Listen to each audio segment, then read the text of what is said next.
Xi Jinping এর সঙ্গে তারেক রহমানের বৈঠক। মিয়ানমার হয়ে ইকোনমিক করিডোরের প্রস্তাব চীনের, দ্বিপাক্ষিক বাণিজ্য ঘাটতি কমাতে ঐকমত্য। ফরেন এবং ডিফেন্স এই দুটো অত্যন্ত গুরুত্বপূর্ণ বিষয় নিয়ে ফর দ্য ফার্স্ট টাইম বাংলাদেশের সাথে চায়নার 2+2 একটা আন্ডারস্ট্যান্ডিং হয়েছে। আমাদের একটা নিউ ব্লুপ্রিন্ট হয়েছে। এই নিউ ব্লুপ্রিন্টের মাধ্যমে আমরা বাংলাদেশ এবং চীনের সম্পর্ককে একটি নতুন উচ্চতা নিয়ে গিয়েছি। প্রধানমন্ত্রী সফরে ঢাকা বেইজিং সম্পর্কে নতুন দিগন্ত। প্রযুক্তিতে অর্থনৈতিক পরিবর্তনের আশা, প্রতিবন্ধকতা দূর করার তাগিদ। নিরবিচ্ছিন্নভাবে গ্যাস এবং বিদ্যুতে সরবরাহ না দিতে পারি তাহলে কিন্তু ইনভেস্টররা বাংলাদেশে এসে বিনিয়োগ করতে চাইবেন না। পুশিন ঠেকাতে সতর্ক বিজিবি। বাংলাদেশি থাকলে ভারতকে তালিকা দেওয়ার আহ্বান স্বরাষ্ট্রমন্ত্রীর। যদি সেরকম কোনো বাংলাদেশি নাগরিক সে দেশে অবস্থান করে থাকে তাহলে পররাষ্ট্র মন্ত্রণালয়ের মাধ্যমে তাদের তালিকা যেন প্রদান করে। যথাযোগ্য ভাবগাম্ভীর্যের মধ্য দিয়ে পালিত হচ্ছে পবিত্র আশুরা। তাজিয়া মিছিলে অংশ নেন বিভিন্ন শ্রেণী পেশার মানুষ, নিরাপত্তা জোরদার।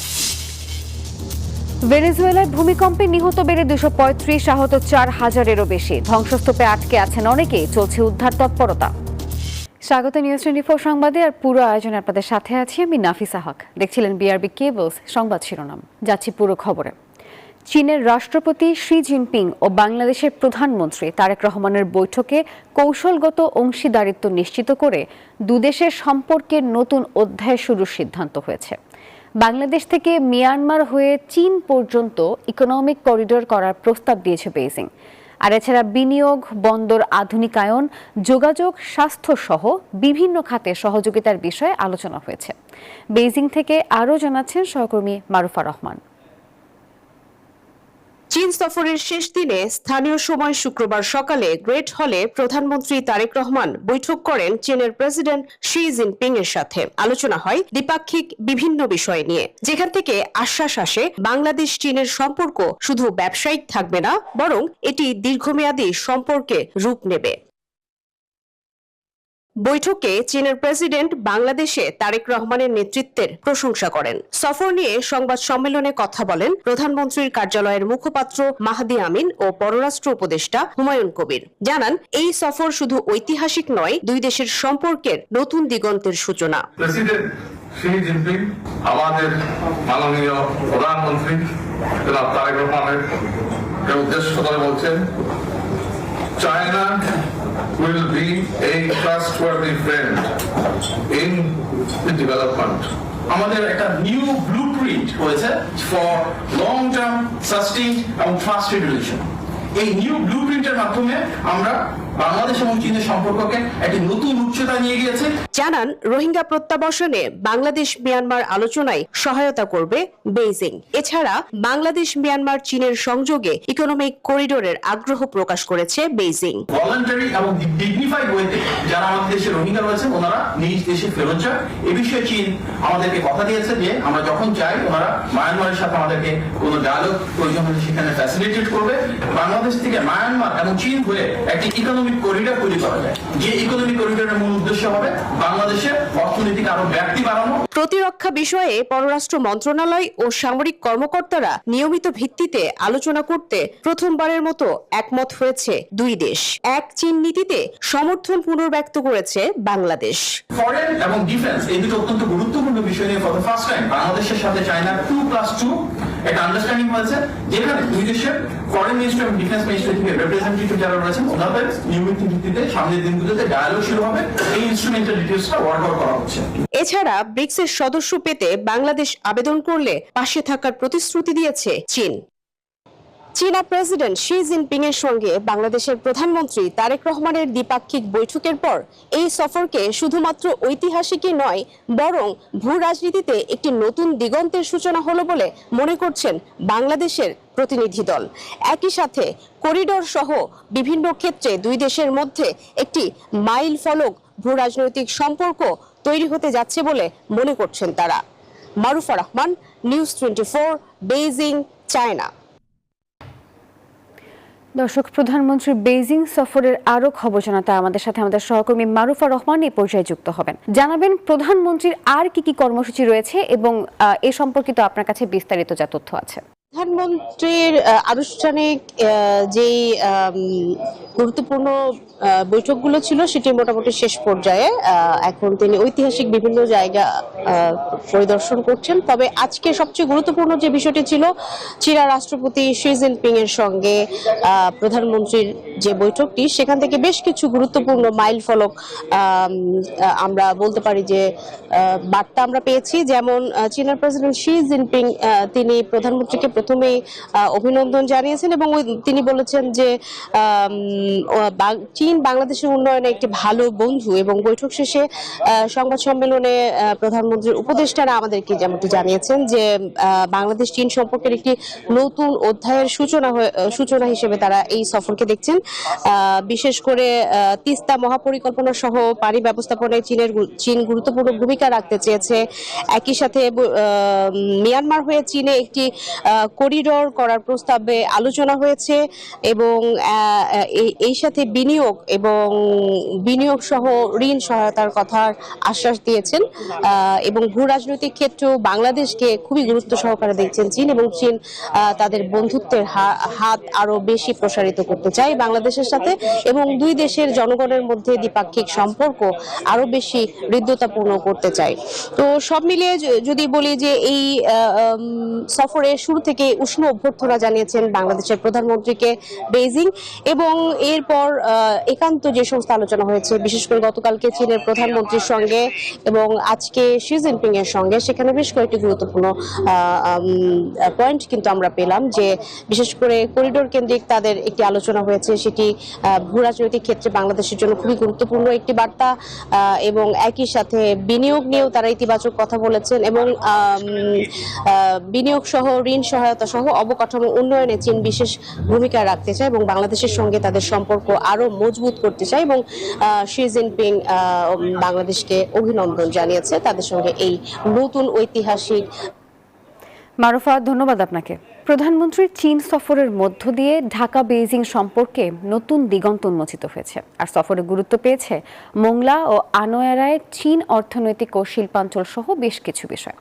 ব্যবসায়ী ও অর্থনীতিবিদরা বলছেন, চীনের বিনিয়োগ ও প্রযুক্তি ব্যবহার করতে পারলে বদলে যেতে পারে দেশের অর্থনীতির চিত্র। তবে এক্ষেত্রে অবকাঠামোগত উন্নয়নের পাশাপাশি বিদ্যুৎ জ্বালানি নিরাপত্তা নিশ্চিত করতে হবে, আর দূর করতে হবে আমলাতান্ত্রিক জটিলতাও। বিস্তারিত জানাচ্ছেন রিয়াজ সুমন। নির্বাচনের বিজয়ের পর প্রথম রাষ্ট্রীয় সফরে মালয়েশিয়া ঘুরে এখন চীনে রয়েছেন প্রধানমন্ত্রী তারেক রহমান। আঞ্চলিক ও আন্তর্জাতিক পরিসরে চীনকে নিয়ে ভারত ও যুক্তরাষ্ট্রের ভূ রাজনৈতিক প্রতিযোগিতার প্রেক্ষাপটে এই সফর ঘিরে ব্যাপক আগ্রহ রয়েছে দেশ ও আন্তর্জাতিক পরিমণ্ডলে। অতীতে ঢাকা চীন থেকে আর্থিক সহায়তা, প্রকল্পে অর্থায়ন, চুক্তি ও সমঝোতায় জোর দিলেও এবার দুই দেশের মধ্যে বিনিয়োগ সহযোগিতা ও রাজনৈতিক ঘনিষ্ঠতায় বিশেষ জোর দেওয়া হচ্ছে। একে ইতিবাচক উদ্যোগ হিসেবে দেখছেন ব্যবসায়ীরা। এই সফরের মাধ্যমে চীনের দেশের ব্যবসায়ীদেরকে এবং সরকারকে কনভিন্স করে একটা সাধুবাদ আমাদের দেশের জন্য নিয়ে আসবে। চীন আমাদের বাংলাদেশ থেকে পণ্য নেওয়ার জন্য ডিউটি ফ্রি, শুল্কমুক্ত। অতএব আমরা ওখানে যদি ঢুকতে পারি, আমরা মনে করি যে খুব ভালো করতে পারবো। মিনিমাম 1 বছরে $1 বিলিয়ন আমরা আশা করি যে আমরা হয়তো এখান থেকে নিয়ে আসতে পারবো। ইতিমধ্যে এই সফরে দুই দেশের মধ্যে বিভিন্ন ক্ষেত্রে সহযোগিতা বিষয়ক 2টি চুক্তি ও 13টি সমঝোতা স্মারক সই হয়েছে, যেখানে গুরুত্ব পেয়েছে মোংলা ও আনোয়ারায় চীনা অর্থনৈতিক শিল্পাঞ্চল সহ বেশ কিছু গুরুত্বপূর্ণ ইস্যু, যা দেশের বিনিয়োগ ও কর্মসংস্থানে বড় ভূমিকা রাখবে বলছেন ব্যবসায়ী ও অর্থনীতি বিশ্লেষকরা। চায়না হচ্ছে পৃথিবীর মধ্যে এখন এমন একটা দেশ যার বিনিয়োগ করার সামর্থ্য আছে, তাদের যথেষ্ট পরিমাণে সারপ্লাস ক্যাপিটাল আছে, তাদের প্রযুক্তিগত সামর্থ্য আছে, তারা নতুন প্রযুক্তি নিয়ে যেতে পারে এবং যার ফলে বিনিয়োগগুলো খুবই এফেক্টিভ হতে পারে। আমাদের লেদার সেক্টর আছে, ফার্মাসিউটিক্যাল সেক্টর আছে, অটোমোবাইল সেক্টর আছে, লাইট ইঞ্জিনিয়ারিং সেক্টর আছে। এই সেক্টরগুলোর যারা প্রাইভেট ইনভেস্টার্স আছে, ইনাদেরকে যদি কনভিন্স করে, ওনাদেরকে যদি মোটিভেট করে আমাদের দেশে ইনভেস্টমেন্ট, একটা ম্যানুফ্যাকচারিং হাব তৈরি করা যায়, এটা বাংলাদেশের জন্য কিন্তু একটা খুব সাধুবাদ বয়ে নিয়ে আসবে। তবে চীনের বিনিয়োগ আকর্ষণে অভ্যন্তরীণ প্রতিবন্ধকতা দূর করতে হবে সরকারকে। এছাড়া দুই দেশের বাণিজ্য ঘাটতি কমানোর তাগিদ দেন বিশ্লেষকরা। আমাদের দেশে বিনিয়োগ বান্ধব পরিবেশ আমরা তৈরি করতে পারি নাই। নিরবিচ্ছিন্নভাবে গ্যাস এবং বিদ্যুতে সরবরাহ না দিতে পারি, তাহলে কিন্তু ইনভেস্টররা বাংলাদেশে এসে বিনিয়োগ করতে চাইবেন না। এটা একটা প্রধান অন্তর হয়ে দাঁড়িয়েছে। এই সফরে বিশ্বের উদীয়মান অর্থনীতির দেশগুলোর জোট ব্রিক্সে যোগ দেওয়ার ক্ষেত্রে বাংলাদেশকে সমর্থনের আশ্বাস দিয়েছে চীন। রিয়াদ সুমন, নিউজ 24, ঢাকা। দেশে আইন শৃঙ্খলা পরিস্থিতির চরম অবনতি হয়েছে বলে মন্তব্য করেছেন বিরোধী দলের নেতা এবং জামায়াত আমির ডাক্তার শফিকুর রহমান। তার অভিযোগ, স্বরাষ্ট্রমন্ত্রী বিভিন্ন মন্ত্রণালয়ের দায়িত্ব নিয়ে কথা বললেও নিজ মন্ত্রণালয়ের বিষয়ে তিনি উদাসীন।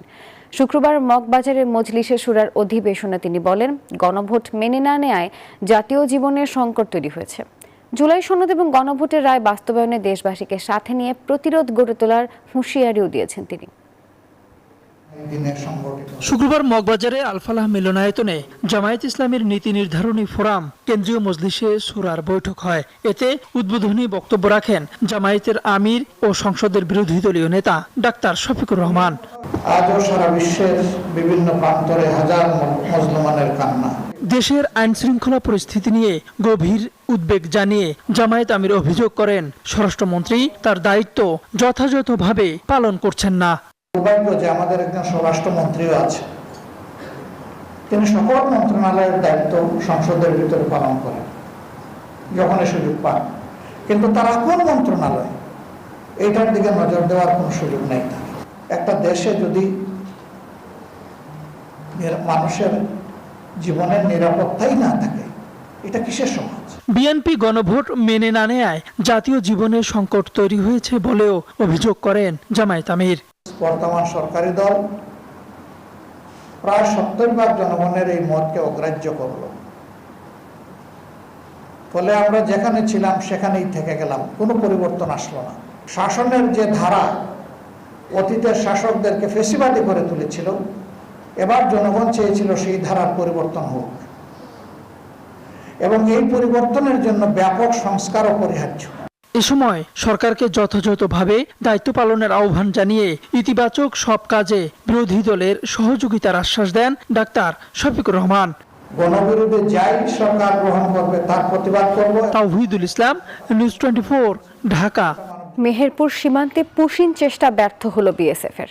মেহেরপুরের গাংনীর শেওড়াতলা সীমান্ত দিয়ে 3 জনকে বাংলাদেশে ঠেলে পাঠানোর চেষ্টা করে বিএসএফ, আর পরে তাদের স্থানীয়দের সহযোগিতায় বিজিবি বাধা দিলে ফেরত নিতে বাধ্য হয় বিএসএফ। এদিকে কুড়িগ্রামের রৌমারী সীমান্তে টানা 13 দিন ধরে শূন্যরেখায় অবস্থান করছেন 3 জন। গত 14 জুন ভারতীয় বিএসএফ ভোররাতে তাদেরকে অবৈধভাবে বাংলাদেশে ঠেলে দেওয়ার চেষ্টা করে। বিষয়টি টের পেয়ে সীমান্তবাসী ও বিজিবি প্রতিরোধ গড়ে তুললে পুশিনের চেষ্টা ব্যর্থ হয়।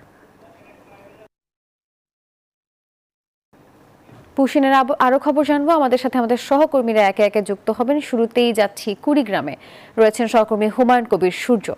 সূর্য, জানাবেন পুশিনের বিষয়ে আপনার কাছে নতুন কোনো তথ্য রয়েছে কিনা? নাফিসা, ধন্যবাদ আপনাকে। আপনি যেটা বলছিলেন, কুড়িগ্রামে গত 13 দিন ধরে রৌমারীর বন্ধুচর সীমান্তে 3 যুবক অবস্থান করছে। আর এই বিষয়ে আমরা বিজিবির সাথে যোগাযোগ করার চেষ্টা করেছি। তারা আমাদেরকে জানিয়েছে যে উচ্চ পর্যায়ে তারা বিষয়টি নিয়ে আলোচনা করেছে এবং বিএসএফ এর সাথেও তারা যোগাযোগ করেছে, কিন্তু সর্বশেষ যে খবরটি সেটা হলো আসলে বিএসএফ তাদেরকে ফিরিয়ে নিচ্ছে না এবং তারা যে জোর করে পুশিং করার চেষ্টা, এই চেষ্টার ফলে গত 13 দিন ধরে অনিশ্চয়তার মধ্যে এই 3 যুবক সেখানে অবস্থান করছে। আলোচনা এবং পতাকা বৈঠক সবকিছুই ব্যর্থ হয়ে গেছে এবং কোনো সিদ্ধান্ত না হওয়ায় এখন ওই 3 যুবককে একই জায়গায় থাকতে হচ্ছে। ফলে নানান অসুবিধার মধ্যেই তারা সেখানে অবস্থান করছে। তারা ফিরে যেতে চাচ্ছে মূলখণ্ডে তাদের স্বজনদের কাছে, কিন্তু সেটা সম্ভব হচ্ছে না। এই ছিল আমাদের কাছে সর্বশেষ। আমরা এখন একই খবর জানতে মেহেরপুরে ডালিম অবস্থান করছে, তার কাছে জানতে চাব সীমান্তের কি অবস্থা। ডালিম। সূর্য, ধন্যবাদ। সারা বাংলাদেশের সীমান্তের ন্যায় মেহেরপুরেও কিন্তু গত 6 জুন থেকে এই পুশিনের ঘটনাটা বৃদ্ধি পেয়েছে। এর মধ্যে 6 জুন মাসের 19 তারিখ গত বুধবার রাত্রে এবং আজকে যে রাত, গত রাত গেল, সেই রাতেও কিন্তু আসলে এই পশিনের ঘটনাগুলো ঘটানোর চেষ্টা করছে বিএসএফ। কিন্তু মেহেরপুরে যে ঘটনাটি ঘটছে আসলে শূন্যরেখায় দীর্ঘদিন বা 3 দিন 4 দিন পড়ে থাকছে না। বিএসএফ যখন সীমান্তে ঠেলে দিচ্ছে, বিজিবি এবং যখন স্থানীয় জনতা তাদেরকে প্রতিরোধ করছে, তারা কিন্তু দিনের বেলায় বা সকালের দিকে 8টা, 8:30 বা 9টার দিকে ভারতীয় সীমান্তরক্ষী বাহিনী কিন্তু তাদেরকে তাদের গেট দিয়ে প্রবেশ করিয়ে নিচ্ছে। কিন্তু যে বিষয়টি হচ্ছে, গত বুধবার রাতে আমরা শুনেছিলাম যে এখানে মোট 10 জনকে পোষণ করার চেষ্টা করেছে। আমরা আনুষ্ঠানিকভাবে পেয়েছিলাম 7 জনকে। ঠিক আজকে আমরা যেটা পেলাম সেটা হচ্ছে এখানে যে ধলা সীমান্ত রয়েছে গাংনীর, সেই সীমান্ত দিয়ে 3 জনকে পোষণ করার চেষ্টা করেছে এবং তারপর পর মুহূর্তেই শহরতলা যে সীমান্ত, সেই সীমান্তে যে 10 জনের মধ্যে 7 জনকে আমরা পেয়েছিলাম, তার মধ্যেই হয়তো আরো 2 জনকে পোষণ করার চেষ্টা করছে। সব মিলিয়ে আজকে মেহেরপুরে কিন্তু মোট 5 জনকে পোষণের চেষ্টা করেছে ভারতীয় সীমান্তরক্ষী বাহিনী। তো সব মিলিয়ে আসলে বালাকোট থেকে শুরু করে একেবারে রেঙ্গুন পর্যন্ত যে ভারতীয় জনতা পার্টির যে আসলে এজেন্ডা, অখণ্ড ভারতের যে স্বপ্ন, সেটি কি বাস্তবায়নের ছোট অপপ্রয়াস কিনা সেটি দেখার বিষয়। এই ছিল মেহেরপুরের সীমান্তের সর্বশেষ পরিস্থিতি। আমরা ফিরে যাচ্ছি স্টুডিওতে নাফিসার কাছে।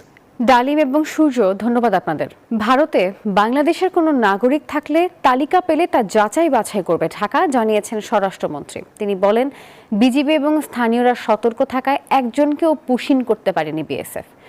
আর শিগগিরই শহীদ ওসমান হাদির খুনিদের ফিরিয়ে আনা হবে বলেও তিনি জানিয়েছেন। রাজধানীর ওসমানী স্মৃতি মিলনায়তনে মাদক বিরোধী অনুষ্ঠানে এসব কথা বলেন স্বরাষ্ট্রমন্ত্রী। আর সেখানে আরও বলেছেন, বেনজির আহমেদকে ফেরত দেওয়ার বিষয়ে নতুন কোনো তথ্য দেয়নি আরব আমিরাত।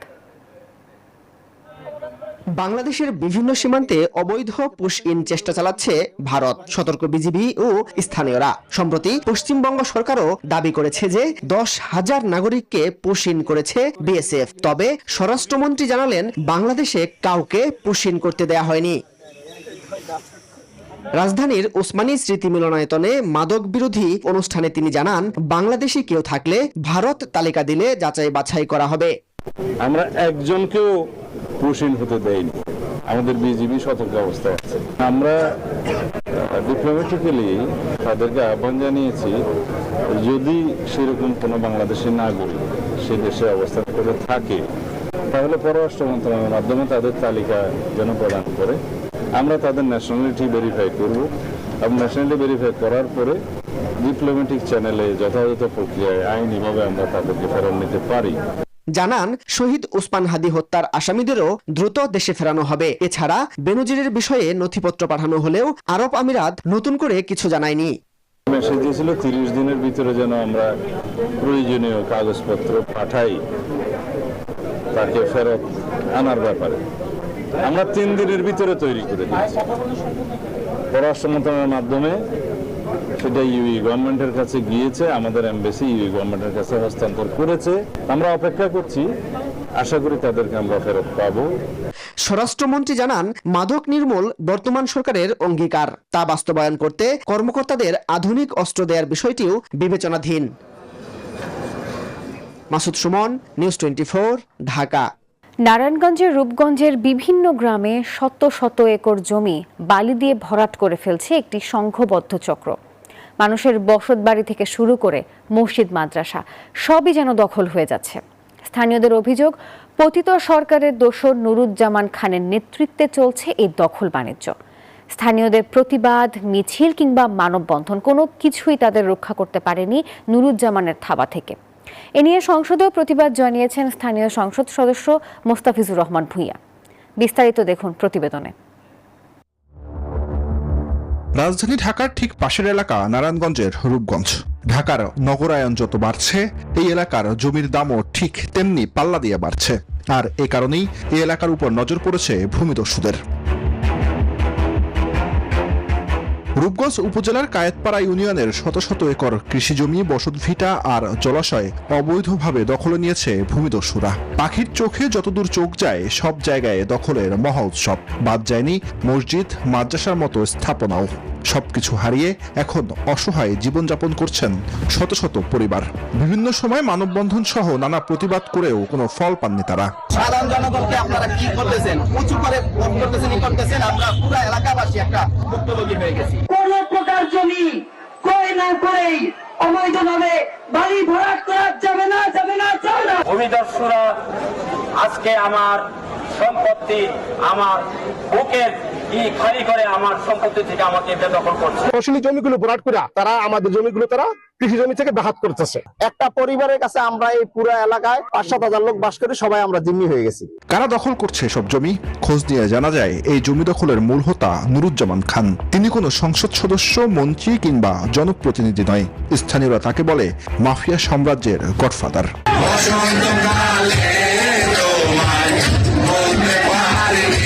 রাজনৈতিক প্রভাবশালীদের ছত্রছায়া থেকে ক্ষমতার অপব্যবহার করে অবৈধ সিন্ডিকেট তৈরি করেছেন তিনি। আওয়ামী লীগ সরকারের আমলে মন্ত্রী গোলাম দস্তগীর গাজীর ছত্রছায়া থেকে হাতিয়ে নিয়েছেন হাজার কোটি টাকা। আওয়ামী লীগের পতনের পরও চলছে তার এই মাফিয়া সাম্রাজ্য। যারা কায়েতপাড়ার মাফিয়া, তারা জনগণকে জিম্মি করে কতিপয় সন্ত্রাসীদেরকে সাথে নিয়ে কায়েতপাড়াতে জোরপূর্বক বালু ভরাট করছে। রূপগঞ্জের জমি দখল নিয়ে সোচ্চার স্থানীয় সংসদ সদস্য বুধবার জাতীয় সংসদে দাঁড়িয়ে চাইলেন প্রতিকার। রূপগঞ্জের মানুষ বাড়ি ঘরে থাকতে পারছে না, তারা কৃষি জমি ভরে ফেলছে, তাদের বাড়ি ঘরগুলি বালি দিয়ে ভরে ফেলছে। আমি আশা করব এদেরকে শাস্তির আওতায় যাতে আনা হয়। 2024-এর 5 আগস্টের পর নতুন বাংলাদেশে এমন ভূমিদস্যুতা চলতে পারে না বলছেন স্থানীয়রা। তারা চান তাদের বেহাত হওয়া জমি ফিরিয়ে দিয়ে যেন দোষীদের দ্রুত বিচারের আওতায় আনা হয়। Desk report, news 24। স্বাধীন বাংলাদেশের প্রথম জাতীয় হকি দলের অধিনায়ক এবং দেশের ক্রীড়াঙ্গনের কিংবদন্তি ব্যক্তিত্ব আব্দুস সাদেক স্মরণে হকি স্টেডিয়ামে বসেছিল সাবেক এবং বর্তমান ক্রীড়াবিদদের মেলা। সদ্য প্রয়াত এই মহিরুহের কর্মময় জীবন, নেতৃত্বগুণ এবং ক্রীড়ার প্রতি নিষ্ঠা ভবিষ্যৎ প্রজন্মের জন্য অনুকরণীয় হয়ে থাকবে বলে মনে করেন সাবেকরা। বাংলাদেশের হকি ইতিহাসের এক অবিনশ্বর ও কিংবদন্তির নাম আব্দুস সাদেক। তিনি শুধু একজন দক্ষ খেলোয়াড়ই ছিলেন না, বরং দেশের হকি ও ফুটবল দুই অঙ্গনেই ক্ষুদ্র ছিলেন। স্বাধীন বাংলাদেশের প্রথম জাতীয় হকি দলের অধিনায়ক হিসেবে আন্তর্জাতিক অঙ্গনে লাল সবুজের প্রতিনিধিত্ব করেছিলেন তিনি। একই সাথে দেশের ঐতিহ্যবাহী ক্লাব আবাহনীর ফুটবল ও হকি দলের প্রথম অধিনায়কও ছিলেন এই গুণী মানুষটি। গত 20 জুন না ফেরার দেশে পাড়ি জমান ক্রীড়াঙ্গনের এই প্রিয় মুখ।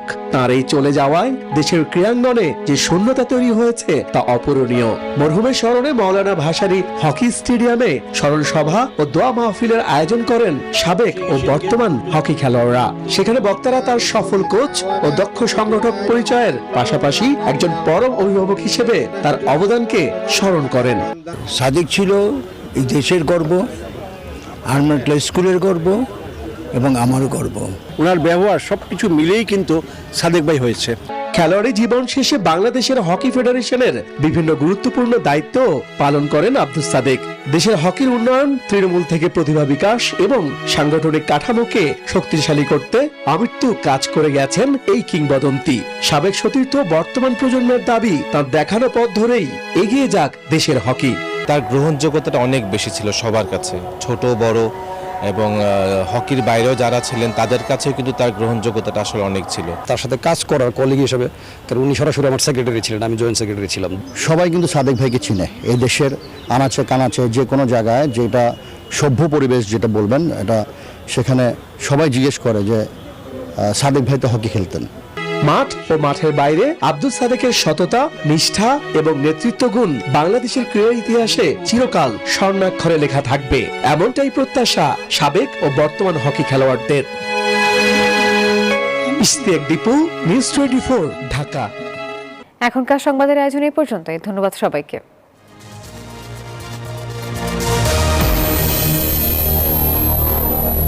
Subscribe to more News 24 Bulletin and international news reports. Follow on my YouTube channel. Like a video for interesting. And share this video for everyone. Thank you all.